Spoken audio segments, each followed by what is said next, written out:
ঘরের মাঠে চ্যাম্পিয়ন্স ট্রফির গ্রুপ পর্ব থেকে বাদ পড়ার পর দেশের ভেতরে বাইরে নানামুখী সমালোচনা হচ্ছে। পাকিস্তানের ক্রিকেটারদের থেকে শুরু করে অন্তর্বর্তীকালীন প্রধান কোচ আকিব জাভেদ ও নির্বাচকরা সমালোচনার বিদ্ধ হচ্ছেন। পাকিস্তানের এই দশার জন্য আকিব বেশি পরিবর্তনকে দায়ী করছেন। তিনি বলেছেন, 2.5 বছরে আমরা 16 জন কোচ ও 26 জন নির্বাচক পরিবর্তন করেছি। যদি বিশ্বের কোনো দলের সঙ্গে এমনটা হয় তাহলে তাদের পারফরম্যান্সও একই রকম হবে। আকিব জাভেদের সেই মন্তব্যের জবাবে পাকিস্তানের টেস্ট দলের সাবেক কোচ জেসন গিলেস্পি অভিযোগ করে বলেন, তাকে ও কনস্ট্যান্সকে সরিয়ে কোচের চেয়ারে বসতে আড়াল থেকে আকিব অনেক কিছু করেছেন। একই সঙ্গে আকিবকে পাগল হিসাবে আখ্যা দেন তিনি।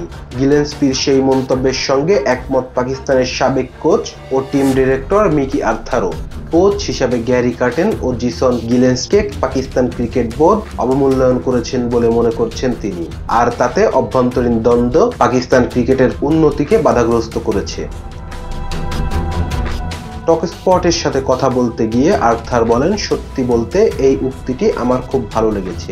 জেসন একজন দুর্দান্ত কোচ, চমৎকার মানুষ। পাকিস্তান ক্রিকেট শুধু নিজেদের পায়ে কোড়াল মেরেছে, এটা তাদের সবচেয়ে বড় শত্রু।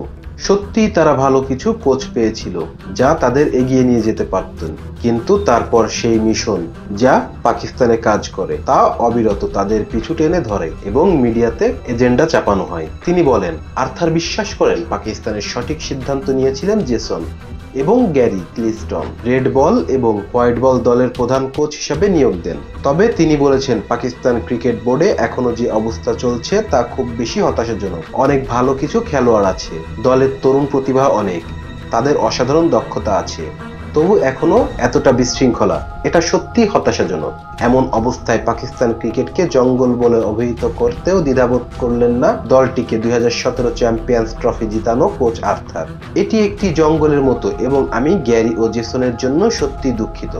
আমার মনে কোনো সন্দেহ নেই যে তাদের দুর্বল করা হয়েছে। এটা খেলোয়াড়দের জন্য ক্ষতিকর এবং অবশেষে পাকিস্তান ক্রিকেটের জন্য ক্ষতিকর।